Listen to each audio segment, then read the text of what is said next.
she needed a slightly different from what they are. We talked, she names her.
Welcome to Strange Familiars. I'm fine. Good. Glad to hear. So tonight we're going to be taking a trip back in time. All the way back to the year 2000. I'm not going to do the Conan thing. Although I want to. Yeah. That was one of my favorite bits on Conan. Going to 1809. It's a little bit further back. Mm-hmm. That's just before you were born, right? It is before I was born. Mm-hmm. I'm going to tell the story of Susanna Cox. Before we get to the mournful history of Susanna Cox, I'd like to thank our patrons. Thank you, patrons. Thank you so much for your help. Thank you for your support. We couldn't do Strange Familiars without you. We say it every week because it's true. Strange Familiars is brought to you by our patrons, and without you, it doesn't happen. If you like what we do and you'd like to help us continue to make Strange Familiars and get extra content besides, you can become a patron at Patreon, patreon.com/strangefamiliars. All of our patrons get commercial-free versions of the weekly shows, plus bonus episodes every month, at least one. Often we do more than one. Again, it's patreon.com/strangefamiliars. If you're on Apple Podcast, there's a subscription program there as well, called Patrons of the Strange. If you sign up for that subscription, you get the weekly episodes without commercials as well, and you get the bonus episodes. So check us out there, or again, patreon.com/strangefamiliars. Thanks once again, patrons.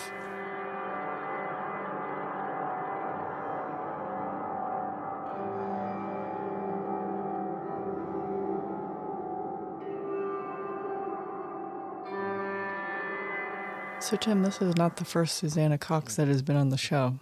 It's not. No. Refresh my memory. Susanna Cox was the name of the mother of the two little boys that went missing in the story about the lost children of the Alleghenies. Wow. Did you remember this? No, when I was looking up things about Susanna Cox, that came up and I was like, wait, this story sounds familiar. Like, oh yeah, we already... So it gets better with the synchronicities. Oh, okay. Do we get into them now or as we go along? Well, just a little heads up of where this is taking place. This is taking place within 15 minutes of our story. This was quite a few years ago, but it's still my absolute favorite thing we've ever done, which is a story about a little girl named Jenny Beam who disappeared and was apparently murdered in the expanded area around Reading, Pennsylvania. Dryville, yeah, specifically. And that was a series of shows called The Broken Circle. It's still my favorite thing we've ever done. Intensely researched, amazing, and the story that broke me for true crime, really. Yeah, we've done a few others, but like I said, we like them to be so far in the past. Like, that was a little too close. Like, happened in the 20s, right? Mm-hmm. To me, that was way too close. There were still people, relatives of hers, that were still alive, including at the time that we did it, her youngest sister was still alive. We got contacted. Now, I don't know if we ever talked about this on the show, but some of her relatives contacted us somewhat recently and said, why did you do this? Yeah, and they had some questions about it, and we exchanged a few emails, and then I think it was just a little bit too much. Yeah. It's still too much of a hurt. So while I would still love to talk to her family about it, I absolutely understand why you would not want to do that. Mm-hmm. I think in this case, the reason why I'm okay with doing it is because she becomes like this kind of folk figure. She really does. And she's I've read in several articles that the most well-known woman in all of Berks County, Pennsylvania. Historically speaking. Historically, yeah, interesting. Because everyone knows this story in Berks County. Well, we know it now. Yeah, and we know it because we were trying to come up with something for the Curiosity of the Week, and I was like, oh, I have this thing. It's like a mourning song about a girl, and I was like, let me just look up and see what the story is. And then, like always, what happens is like, well, I can't sell this now. Now I want to keep it. Yeah, it's... And I told her, and the whole story progresses. She became so famous that, did you say recently they decided to stop doing this? I believe recent, like in the past few years, they stopped reenacting the hanging. Yeah, so the quick story is that this girl was the last publicly executed woman in Pennsylvania. Mm-hmm. This is also not the first female execution story we've done either. Yeah. There's a lot of crossover, but we don't go down this route too often. But I think because she became a folk figure, I feel like I can rationalize talking about it. And it is incredibly, we're talking over 200 years ago. And when I say it ruined me for true crime, I'm not saying we're never going to do a true crime episode, but it changed, and I believe I can speak for both of us, It changed our approach. And it changed our general understanding of what true crime is and what it can be in the good and bad sense. Yeah, and I think the problem for me is that there is an impersonal aspect to a lot of true crime that doesn't respect families, and I don't ever want to do that to anybody. I don't want to ever add hurt onto hurt. So I know the exact moment it was when I was standing on Jenny Beam's grave, and I looked down, and I remember just thinking, this is horrible. This is horrible. Yeah, it's not like a story like from a movie or something. This really happened to a tiny little kid. Yeah. We are going, just for the sake of full disclosure, that we are going to touch on some similar subjects. So if you're going through like any kind of issues with infertility, miscarriage, problems, I'm suggesting as a personal favor from me, don't listen to this. Just listen to the next show. Trigger warning to the extreme here. Yeah, this deals with the death of an infant. So what this ballad is, and we're trying to figure out if this is the original broadside, or at least the original broadside in English, because the original broadside was published, I think, in German. German. This is certainly a broadside. Now, is it a reproduction or is it one of the originals? We don't know. It's hard to tell. It was found with an article from the February 1864 issue of a Reading newspaper, so it was probably published on the anniversary of the incident. Mm-hmm. But this isn't the same size as the newspaper. That's the thing. Yeah, I think it was just tucked in there. This was folded up, you can tell. It was somebody had folded this up for... And I found, there was a book written a few years ago, which is very thorough and where I got a lot of research from, but I also did some of my own. And it doesn't describe quite as many broadside reproductions as I found in the newspapers. Mm-hmm. So she's one of those people that over succeeding generations has had sort of a whispering down the lane effect of her story, and it gets morphed into other people's stories. But there does seem to be enduring interest in the story. I looked up the actual ballad being performed by some folk singers, and they are singing lyrics that are not lyrics from this broadside. Mm-hmm. I don't know if they're their own lyrics or if there's another version. There very well could be multiple versions. Mm-hmm. It's kind of funny because it reminds me of like almost like in a biblical sense, because there are people who wrote about it years after it happened at a time when they never even witnessed what happened. Like some of the broadsides that were revised happened long after the time of people who would have witnessed it originally. So, hoping this is one of the original broadsides, don't know. The title is A New Mournful Song Containing the History of Susanna Cox, who was hung in Reading for infanticide in the year 1809. They keep saying hung. It's hanged. Mm-hmm. But that's why it's printed hung there. Yeah. So I just want people to know that I know the correct way to say it is hanged. You could put like a little SIC in parentheses there if you want. From the German, it also says. Mm.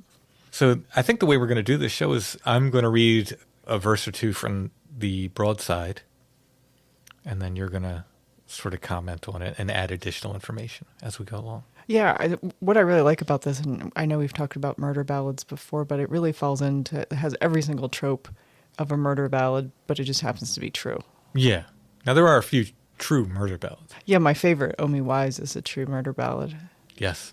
Tom Dooley, or Tom Doola, it was the original name.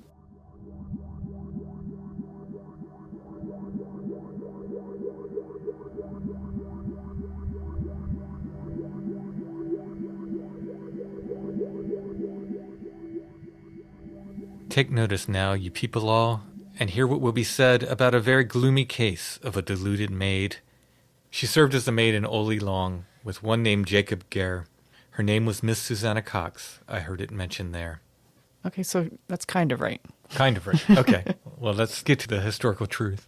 Okay, so her family's surname is actually written as Gax, G-A-X, but was probably anglicized to Cox. Interesting. Her parents were Jost, which is like a form of like Justin, Jost Gax, and Catherine Heller, and they were married in 1784, just after the Revolution. This is how early this is happening. Right, so she was not an immigrant, at least. She was born She was on born American soil. on American soil, and in fact, she was baptized at the Schwarzwald Reformed Church, which is like means Black Forest. So, if you weren't guessing that they were German previously, As most everyone in Berks County was. yeah, as most everyone in Berks County was, she absolutely was German and spoke German, which will become key to some of the elements later on, especially during her trial. And so she served as a maid with Jacob Gare. Is that accurate?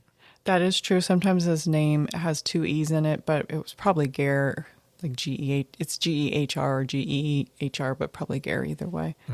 And from that, I would assume that maybe when she was like 15 or 16, she went to work for someone, but no, it was even earlier. She was indentured at the age of 8. Wow. I mean, I know. Okay. So I know slavery was still legal at this time, so I shouldn't be so shocked, right? Yeah, indentured servitude was rampant. Yeah. But 8 years old, it's not fair. It's just not fair. No. And let's thank all the labor organizations that helped eliminate child labor laws and gave us weekends. Right. Yeah. So do we know anything else about her life before she became a servant? I mean, there wasn't much. It was only 8 years. No, she served for 6 years within Jacob Gare's wife's family and then 5 years with him. Okay. His wife was sick and his mother-in-law lived with them. That also could potentially play into what was happening at the household. No education she received. She knew but what she saw. The will of God she did not know, nor aught about his law. So they mentioned quite a lot about how not only was she uneducated, like after she was arrested, she did not know how to read or write and just signed an X for her name. Other people were talking for her. And apparently she had not had a lot of experience going to church, and that it was only in her final days that she had some personal time with some members of the clergy who saved her, apparently. You think about it, if you were, first of all, depending on where she was and what farm she was on, etc., education might not have been a priority anyway, but for an 8-year-old indentured servant, I'm thinking there's very few opportunities for education anyway. Oh, yeah. To most people, it is known how the world it goes. They who the scriptures do not know will do just what they choose. Okay, so there's a little bit of blame placing on the fact that she did not know what morality was, and so that's how she found herself in her unfortunate position. That's my interpretation. Sure, yeah. I think that's a fair interpretation. Her neighbor, who was known to us, whose name was Mertz, withal, seduced her with his fleshly lust, and brought her to her fall. So that's a presumption. The only thing definitively that she says is that the father of the child is a married man. She hints that it's a neighbor. That may or may not be true. In some official record, the initials are written down as PM, and the neighbor in the vicinity, whose name emerges as a Peter Mertz. Okay. He may or may not be the father. There's also quite a likelihood that the man she worked for was the actual father. We'll never know. I could talk about the long arc of inequity between women and men here. But I think we'll just go on to the other tragic part of the story. This is at a time where you could probably, defame anyone in a broadside. And there wouldn't be libel. There wouldn't be libel. So we do not know if Mertz was a lusty fellow, as they're implying here. Mm-hmm. It's hard to say who the father could have been. 'Twas similar in Adam's time, the Bible teaches us, when the old serpent, loving crime, did Mother Eve seduce. Basically the same thing. Through her seduction entered death, the world when it began. So went it with Susanna Cox by this deceptive man. The law he held in disrespect, and scorned to keep his hand from what the scriptures do forbid in that heptade command. A married man, he her seduced, and brought her in distress. He may repent, if not refused, at some time after death. So, as you said, she said it was a married man. She made that much clear, who got her pregnant. By the way, she's not 8 when this is happening. No, she's 24 when all this is happening. So had this matter not revealed, so much ashamed was she thought no person would take note of her delivery. In 1809th year, in February, 14th day, at early morn, at 4:30, her child was born, they say. So gets impregnated by someone, a married man, according to her. So is that the accurate day of the birth of the child? Yes, she gave birth in the early hours of Valentine's Day, 1809. 1809. By herself, in a stone washroom where she lived. Can you imagine how horrible that is? To give birth by yourself in February in 1809. Yeah. It's not like the houses were heated or anything. And it would have been dark, too. Yeah. You would have been in the total dark, in absolute pain, with no one to help you. Wow, yeah. And knowing, I'm sure everyone was well aware of how likely it was to die during childbirth. Mm-hmm. And to have that in the back of your mind and have to do that all by yourself. As this poor sinner, viciously deceived had been, you see, she did her newborn child remove to long eternity. That's a sort of nice way of saying she killed her child. Which might not be true as well. From the court records and from the doctor who, quote-unquote, examined her, it was not conclusive, and she, to the end, said that the baby was born stillborn. Varying reports say that it might not have been, quote, entirely formed, as in it might have been premature. Huh. There's also some evidence that the physical abnormalities consistent with what they perceive to be a murder could have been the birth itself, could have been the way the baby had, it was February, so the remains of the baby would have been frozen, or the manner in which it was removed, placed back again, and then removed from its hiding spot could have accounted for any of these injuries. So that they do not get into where the child was hid or how or anything in this. She gives birth on Valentine's Day. They testify. The people that she works for testify that she wasn't feeling good that day or the next day. But by the next day, she was up and working in the house. What you do? Yeah, and I guess she didn't have much choice in the matter. So it's February, so she has no ability to bury the body. It was frozen. The water near the house was frozen, which means you can't set it off. Like, who's the big figure in history? It was Moses? Moses. Sorry. No, but there's another one. Like, isn't there like a matching one in some like Greek or... Probably. Right. Let's say Moses for the sake. We couldn't set the baby off in the water anywhere. But she also, to her credit, did not leave it out in the elements to be exposed to the potential for animals or something else to damage the body. Which it does imply a certain amount of affection in that she didn't really know what to do. So she just wrapped the baby in a coat and put it in, it was sort of like a hole at the bottom of a closet in the area that she lived. So from what I can tell, she lived in sort of an outbuilding. Okay. And it was used for a multitude of things. People went in and out of her rooms. I think In the article, did they call it a food cave? Yeah, well, they might have just put food underground to keep it cold. Okay. So it was a cave-like part that was kind of at the bottom of a closet. That's where the baby was put after she gave birth. It also had, they keep referring to it as a toe or a towel. I don't know, a piece of cloth. That might be the part that comes off of a cord. Like, she put something in the baby's mouth.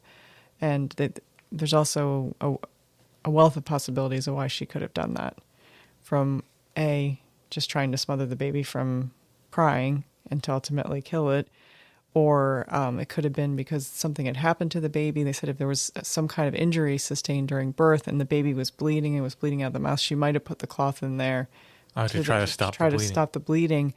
They said that it's entirely possible, too, that she could have given birth and been so out of it that by the time she came to, the baby had died. Mm-hmm.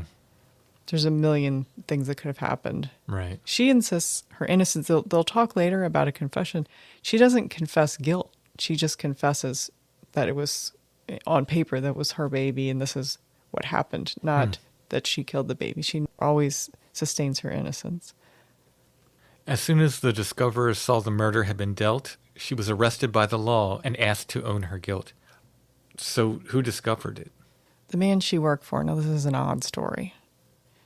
Apparently, he was looking for like a little piece of iron, which he knew that people would throw down in that hole, but it wasn't a place that anybody visited really with a lot of regularity. And 2 days later, he just happens to be out there looking for stuff in this hole and pulls it out. Doesn't know what to do, and so he tells his mother-in-law about it. And she goes and confronts Susanna, who admits that it's her baby, that it was her baby. The fact that they claim that they did not know that she was pregnant is a bit... It's possible, but very unlikely. It's a bit of a leap, considering there were times within her pregnancy where she was complaining of an ailment that she had been complaining of 4 years previous. Meaning she was pregnant 4 years previous to this? Yeah. How was that dealt with?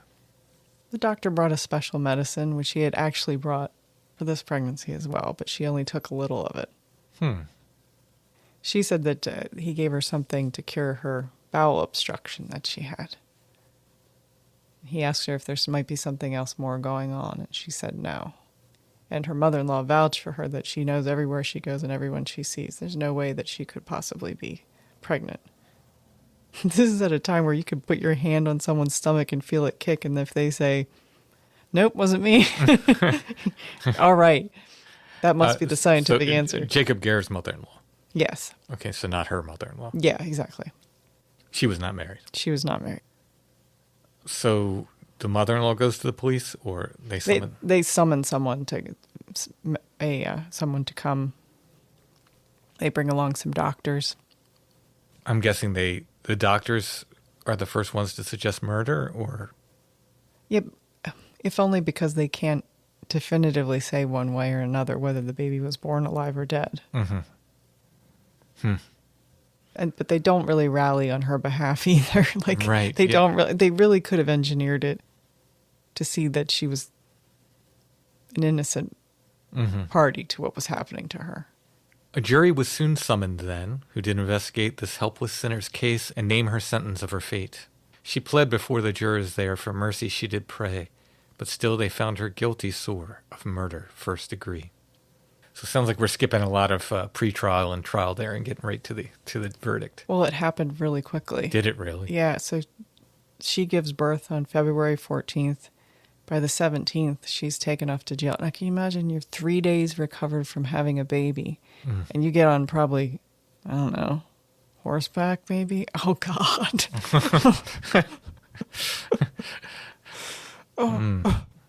I mean, that right there would have been punishment enough, right? Right. Or maybe they made her walk. Yeah, who knows?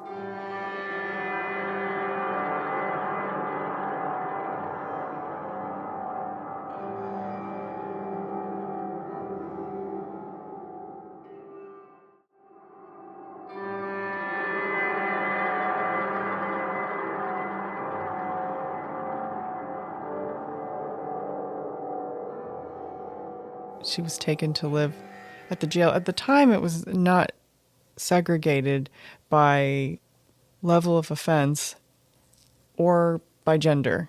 Oof. So you're 3 days postpartum, recovering by yourself in the dark in the jail in 1809. Wow. With dudes around. Oh, yeah. With the same men who got you into this situation. Wow. Don't be resentful or anything. I'm mad for her.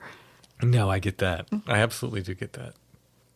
So how long then is she in prison before the trial?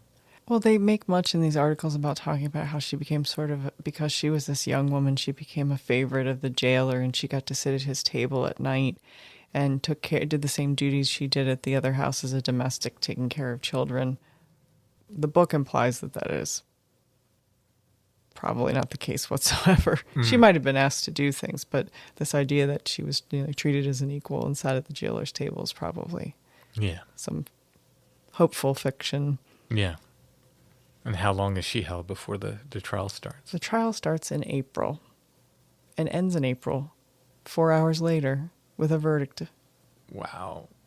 Yeah, she pled before the juries there. For mercy she did pray, but still they found her guilty sore of murder first degree. They led her into the courthouse then, before Judge Spade, quite near where she her dreadful sentence, death, with weeping had to hear.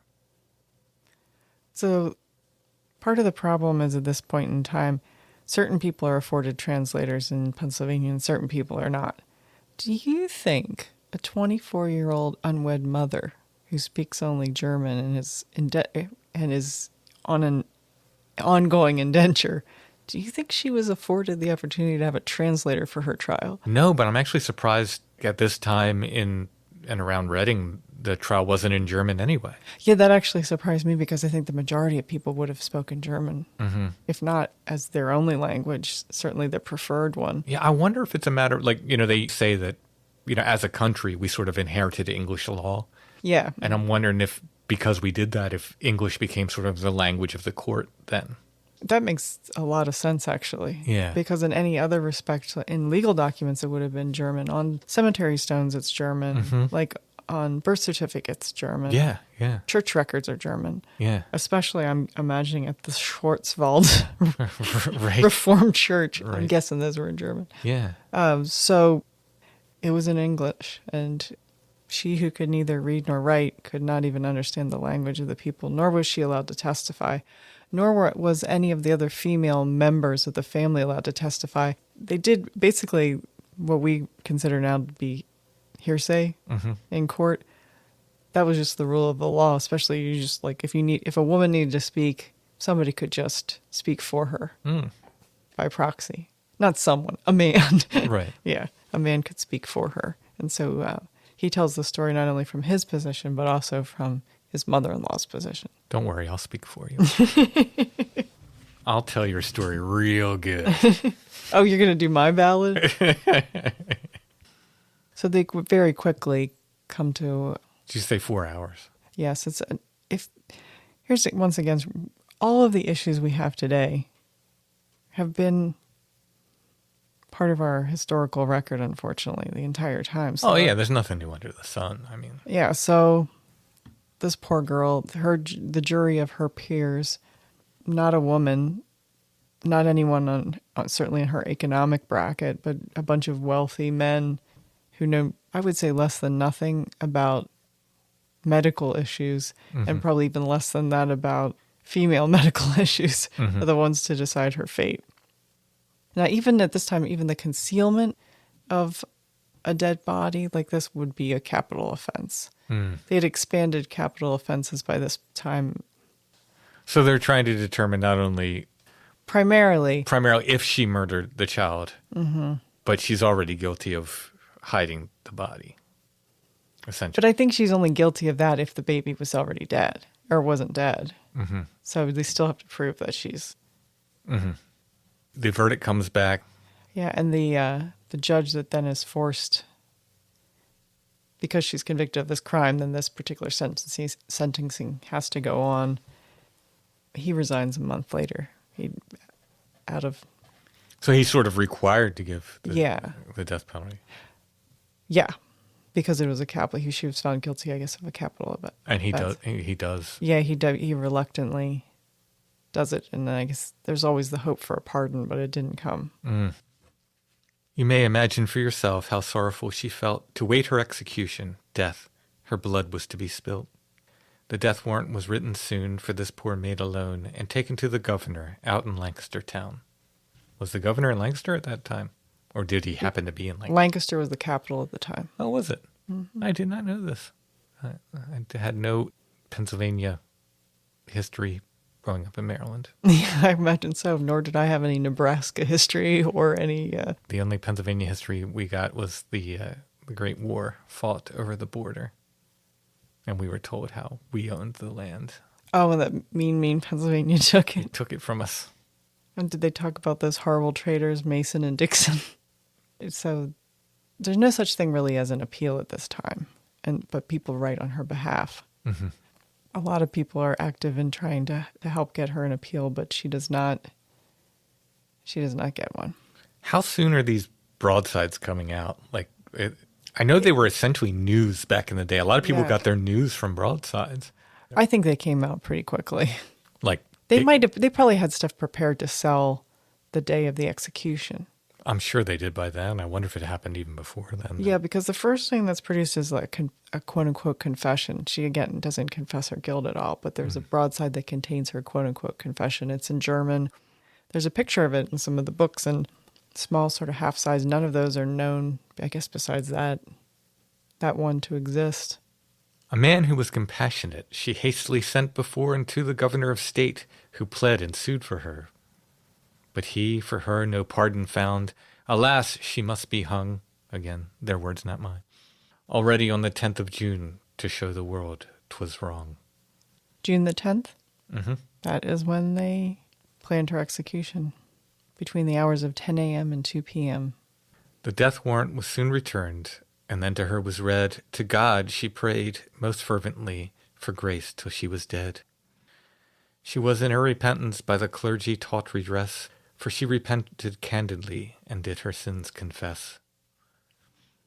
Not publicly, though, right? You said she never did a public. She didn't speak. Mm-hmm. I think they said a little prayer for her that she engaged in, but she didn't say. She didn't have a big moralizing speech. Oh, you mean at her execution? Yeah. Is that what you're referring to? No, I just meant she never admitted guilt. No. Yeah. No, they kept saying her confession, and people were led to believe that as if she was repentant right before it. It's usually in an article that talks about her finding God at the same time as, she confessed all her sins and then found God. From prison she was taken out about 11 o'clock unto the execution place. It caused a moral shock. Did it, though? Was it a moral shock? Well, that's what I'm asking, because 20,000 people showed up. Yeah, that's not much of a... I mean, I guess you could say it's a moral shock, but it seems more like a picnic, like a festival. Community, a fair or something.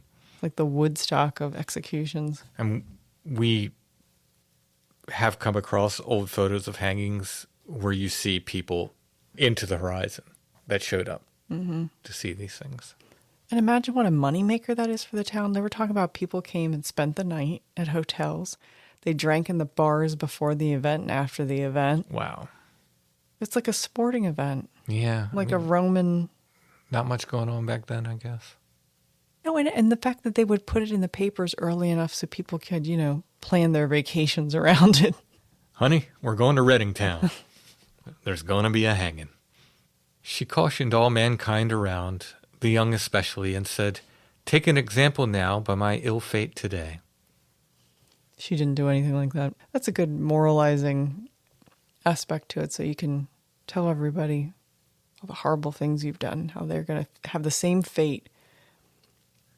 She knelt upon the earth in prayer and asked the Lord alone that he would her sins forgive, whichever she had done. Her weeping was so sorrowful as on her knees she lay. Her teardrops fell upon the earth. They wept for her that day. She said, I go to eternity, now instantly. O God, take me into thy kingdom. See, reject me, sinner or not. All that's for the broadside, for the ballad. Apparently she did one of her only visitors was a member of the clergy, so I imagine that might have something to do with her spending a lot of time with him and then ultimately becoming religious in her final hours, days. But she didn't, like you say, make this grand proclamation from the gallows. No. You want to hear a tragic detail? Sure. So the women in the town were so taken with her story that they knew that she'd need a dress for the execution day. And so they made her a dress, and it was like light colored with wide black mourning bands on it. How cool is that? It was the first new dress she'd ever had in her life. It was like, oh, it's brutal. Yeah. She's executed afterward, a lamentable deed, and after 17 minutes' time, her parting soul had fled. Now, I read just a very little bit about this, because often when we do these historical shows, sometimes it's both of us doing research, but often one or the other of us will do the main research, and then we'll kind of get together and kind of work out the show from the research. So you did the bulk of the research on this. I just read a very little bit about it, like right before we started to record. And that 17 minutes detail is accurate, right? Mm-hmm. She was either not heavy enough. Which is probably the case. They said she was so small they made her stand on her coffin so she could be high enough for the rope to go around her. So she was probably not heavy enough to snap her neck when she dropped, which is I don't know if you can call a hanging ever merciful, but you want your neck to break when you drop. That's what you want if you're being hanged. Mm-hmm. You don't want to hang there. That's misery. That's torture. That's absolute brutality. 17 minutes. That's an eternity hanging there. That's cruel and unusual. I mean, not that hangings aren't anyway, but that's especially cruel and unusual. And that's brutal. That's human brutality. And 20,000 people watched her struggle for 17 minutes. And I believe you told me it was the executioner who finally helped her with, pulled on her. They said that he was going to arrange her shoes and tugged enough to break her neck and finally end it, probably. It's just horrible. And you said this executioner was kind of run out of town afterwards. Yeah, the people chased him. They said they chased him and beat him up till his silver coins fell out of his pockets and he ran away and was never seen again in Reading. Now I understand that even though this is treated as a public event, people brought their families to see this. Why you would do that, I don't know. Different time. The executioner was always kind of hated. Yeah. There's always kind of, that's why they wore hoods in the old days. You know? Yeah, you didn't want to be identified. Yeah. I mean, who would? Yeah. And after she was dead, in vain the doctors tried their skill to bring her back to life again, but all too late and ill. No. They did not try to bring her back. They didn't try to bring her back. That wasn't the goal of doctors being there. The goal for doctors being there was to prove someone was dead after an execution. And he who did this song compose and earnestly did dictate, did all this misery behold, was near the judgment seat. You people all on earth give ear, take this example here, when people are so ignorant, how they at last may fare. So they're blaming her fate on her lack of education, religious or otherwise there, it sounds like. Yeah, probably religious, but, well, that's the only reason it could happen. She did not live in pleasure long, ere she was in the snare. She brought her whole life's journey on to 24 years. So ends the ballad.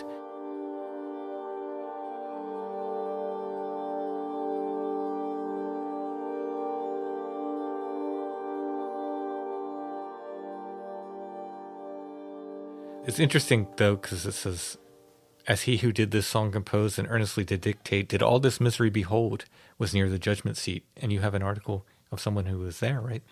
I do. Do you want to know another fun fact that we actually hadn't discussed about who might have been the original broadside writer? No.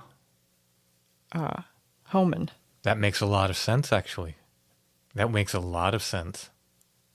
So John Homan wrote The Long Lost Friend, Pennsylvania powwow book.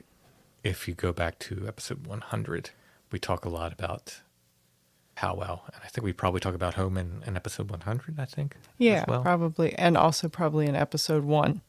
A little bit in episode 1, yeah. It's been a spell, though. Yeah, yeah. So, Homan would have been the guy who wrote or documented, at least, the Long Lost Friend, the book of local folk magic and because he cures. was from Reading, Yeah. it makes sense that... Yeah, he printed other stuff. It really could have been him.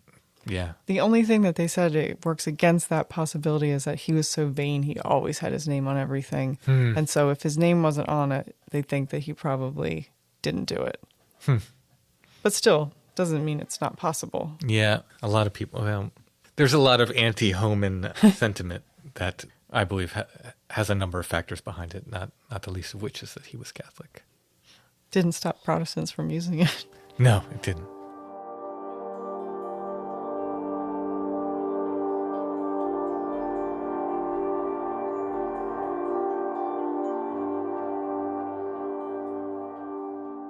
He said, this is an article from 1875, so while that sounds ancient, it's still nigh on 70 years after the event. Yeah, it's all but.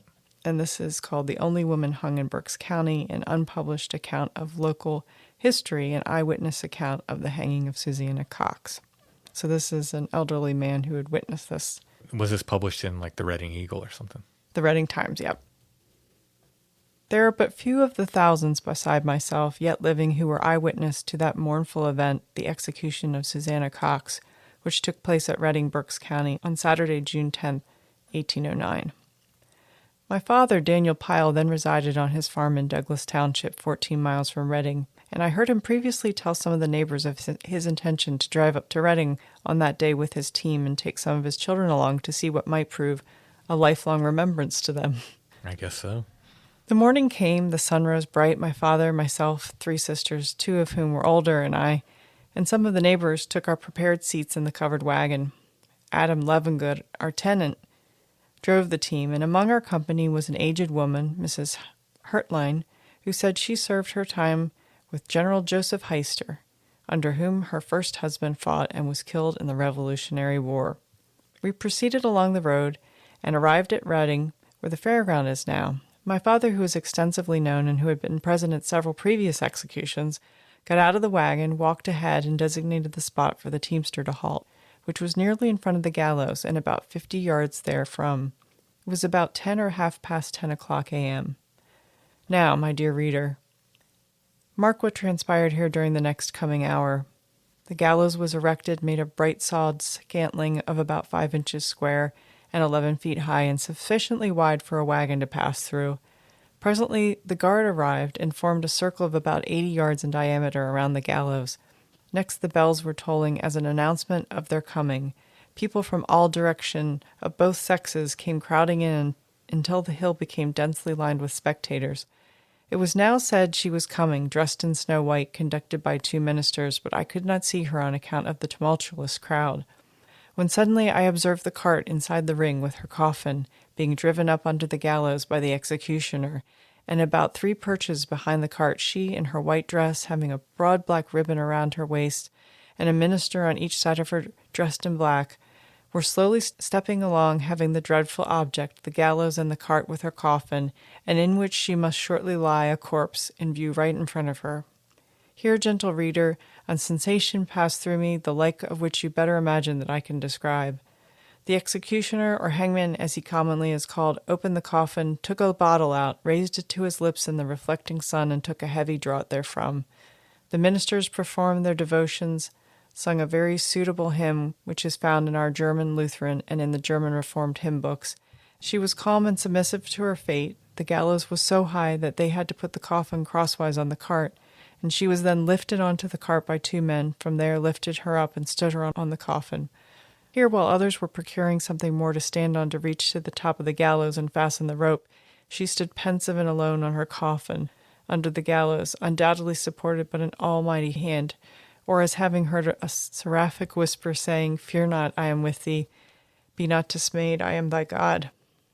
Now all arrangements being made, the executioner on one side and the sheriff or some other one on the other took the horse by the reins and drove him forward. She was drawn from her coffin with a jar that fairly made the gallows quiver when her weight became suspended on the rope, and she twirled and swung to and fro. Mrs. Hartline explained, Almighty God in heaven. It's the German for Almighty God in heaven. Presently her hands, which had kept erect, suddenly dropped, retaining her white handkerchief in them, and the executioner, who was not the sheriff but some other man, then grasped her feet, raised them a little, and then gave her a little jolt, for which, as I am told, got a severe beating the next day by some citizens of Reading. Her head lay on her shoulder, I think on the right, while the rope was suspended on the opposite side, and her black slippers were down over her heels, but being tied over the instep, were prevented from falling off. After being thus suspended in the air for about 15 minutes, and having been the object of thousands of her fellow mortals, who gazed upon her, I trust, with aching hearts and streaming eyes, the cart was then backed under, and her lifeless body taken down, placed in the coffin, and taken away. I was then 11 years old, and consequently am now 77, and although 66 years have intervened, yet it seems as fresh in my mind as if it had happened only a week ago, and seems to make a deeper impression on my mind now than it did then. I know nothing about the parentage of this unfortunate lady, but from general information I know that she served her time with a wealthy and respectable farmer in this county, and on her arrival at mature age she was unhappily misled, and in consequence committed infanticide, for which she was tried, convicted, and sentenced to die. What induced her to commit the inhuman act I know not. Neither do I know whether any effort was made to procure her a pardon from the governor, but I hope she is pardoned by him, who is ready and willing to pardon all who call on him in truth and sincerity. Now, my readers, you who can read in German, I refer you to that said hymn, which I have committed to memory, and which is applicable to all. Her calmness and serenity in her last moments fully accord with the last verse of that hymn. I know not how she was cared for, or how she was treated during her short life, but probably some of it may be found in the record of her trial. Her newborn and life-destroyed infant was found in a blacksmith shop on the premises where she resided, 7 miles distant from my father's house, and as I was then young and lived at a distance from her, could acquire no more definite account of her more than what I have stated. On the 10th of June, I was at Pottstown waiting at the depot for the train in the afternoon, when I happened to mention that this is the day of the month in which Susanna Cox was executed, and related something of what I have seen thereof. Said one in the room, mentioning my name, "Is it right?" said I. "It is the law." "Yes, but is it right?" I answered. I think she might have been pardoned. Eyewitness News. Yeah. From 1809. Well, from much later, but 1875. yeah, but he was there in 18. Yeah.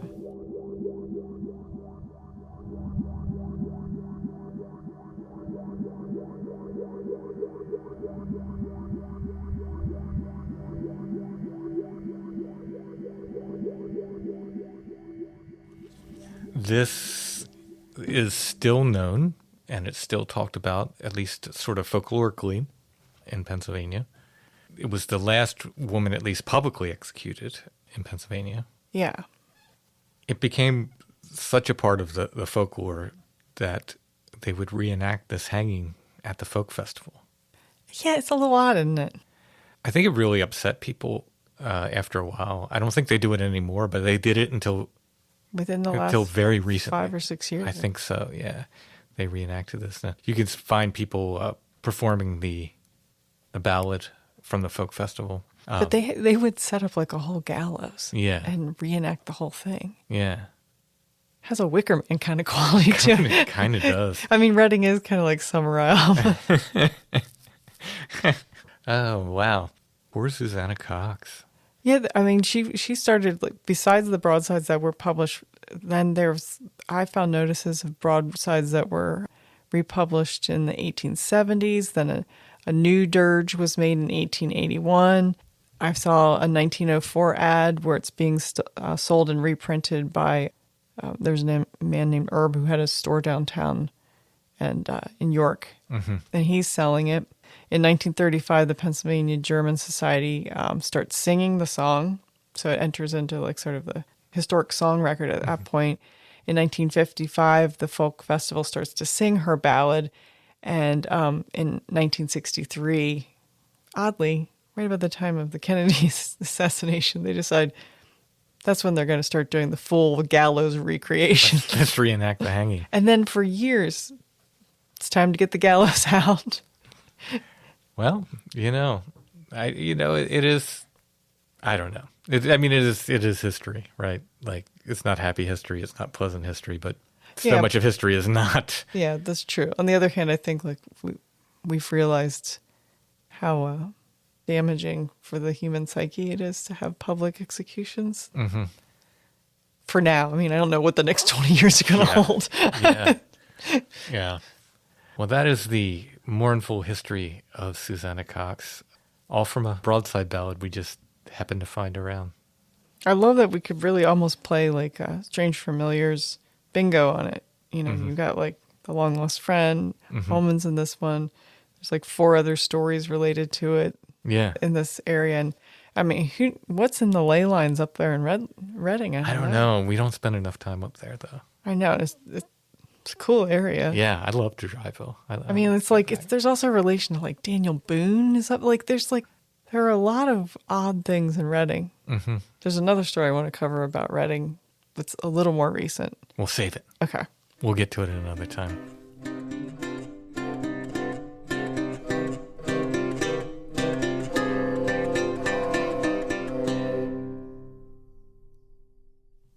This isn't oddly appropriate, I guess. Strangely appropriate. I don't know. I don't know how to. It feels like it relates. It's on theme. It feels like it's on theme. This is not this week. It's not a photo. It's a medical model. This is a medical model. Tim, would you like to explain what it is? I think you should explain what it is. Okay, it's sort of a pinkish orange double-sided piece of resin or plastic. It's a model of the female anatomy. It is a model of the female anatomy, and it comes with its own IUD.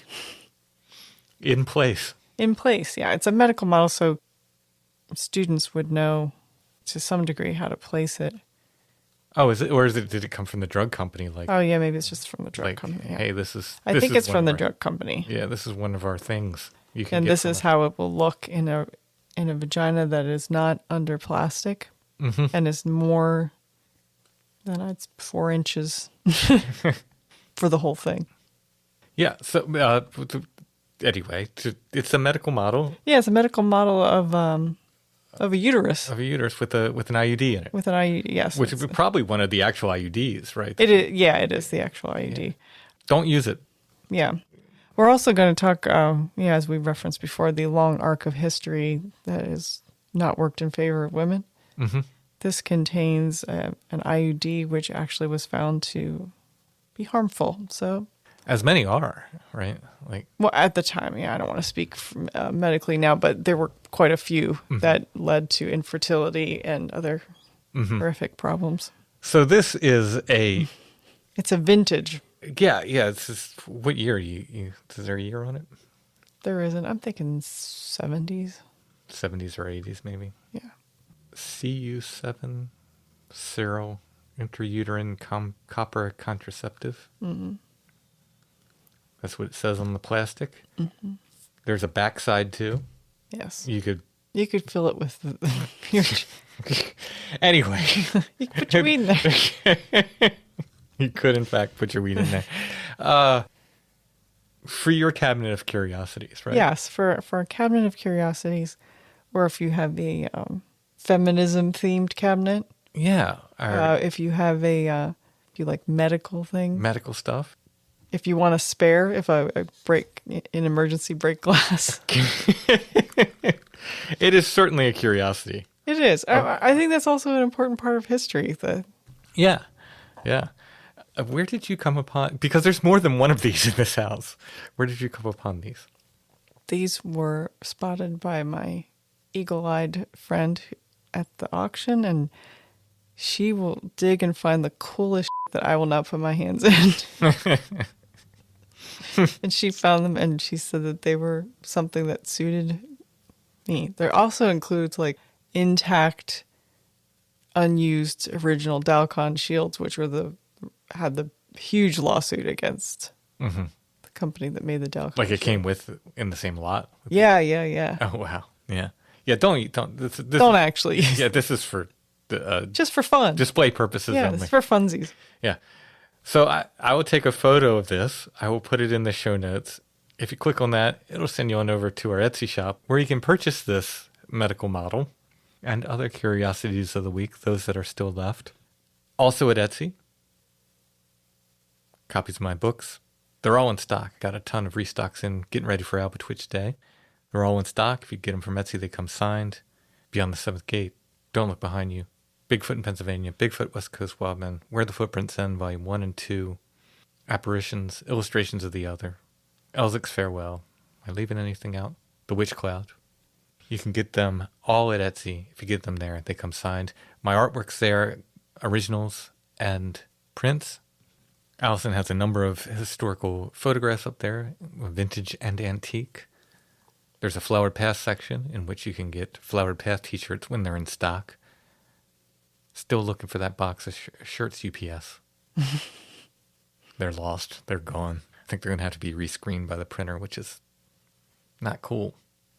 I feel bad for them, having to redo them. It's bad. Anyway, Flowered Path t-shirts, paracord rosaries, single decade pocket rosaries and full rosaries are there. And much more. Our Etsy shop name is Lost Grave, one word, Lost Grave. But if you type in Strange Familiars, you'll see our stuff come up. I think that's it. Next appearance, I think, is going to be Alba Twitch Day. Don't think I'm doing anything else before that. If I am, I'll let everybody know. But I think Alba Twitch Day is going to be it. That's the second Saturday in October in Columbia, Pennsylvania. If you want to start getting ready, start making your travel plans. It's worth it. Alba Twitch Day is great. It is, and Columbia's gotten, last year or so, it was really booming with cool stores. And antique stores and stuff. Yeah, I love Columbia. All right. Thanks for listening, everybody. We'll be back soon with more Strange Familiars.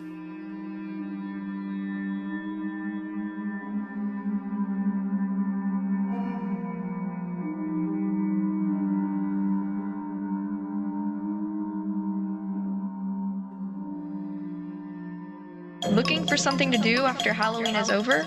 Are you into the strange, bizarre, and unusual? On November 3rd, 4th, and 5th, the Strange Realities Conference is coming back to Nashville, Tennessee, and streaming online.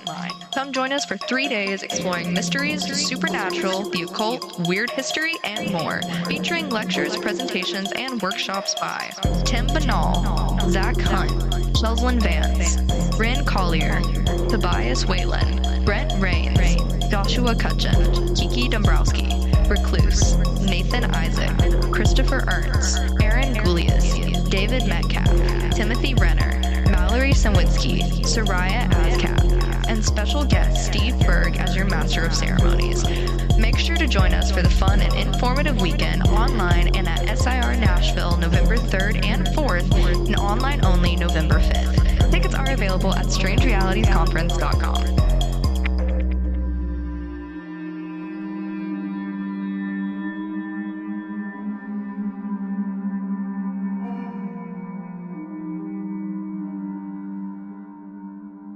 Strange Familiars is a production of Dark Holler Arts. Intro and background music is by Stone Breath.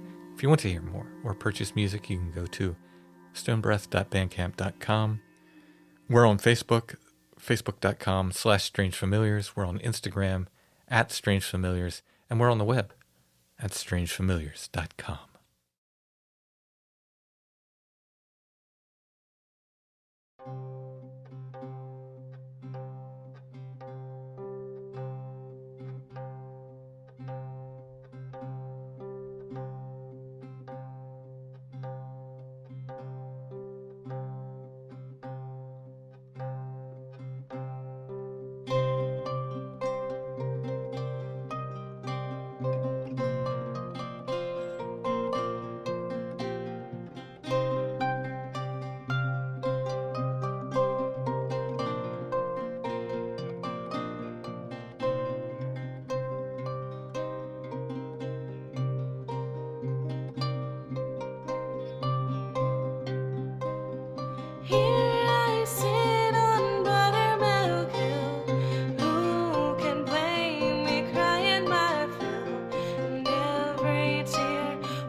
sell my rod, I'll sell my reel.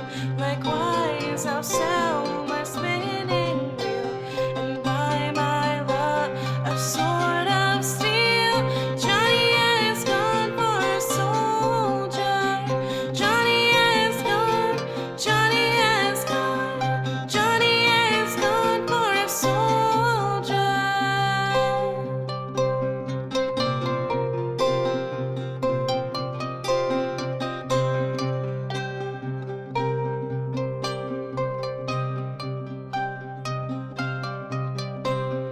Time